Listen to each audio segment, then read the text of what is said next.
Hola, soy Sandra García Botella, cirujano del Hospital Clínico San Carlos, y desde aquí os queremos mandar un mensaje y que os suméis al reto. Esto lo tenemos que hacer entre todos. Quédate en casa. Hola, somos médicos intensivistas. Súmate al reto y quédate en casa. Déjanos trabajar y ayudarte. Hola, soy Cristina, enfermera. Súmate al reto, quédate en casa, te necesitamos.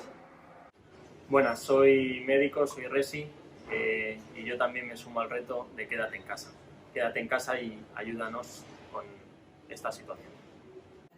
Hola a todos, soy médico. Quiero sumarme al reto de quédate en casa. Por favor, te queremos ayudar y ayudarnos todos. Muchas gracias.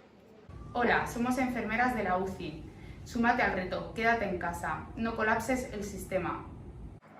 Hola, soy Ivonne, soy anestesista. Quédate en casa, te necesitamos.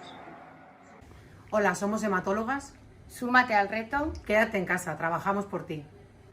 Hola, soy Francisco Javier Candel, consultor de enfermedades infecciosas y microbiólogo.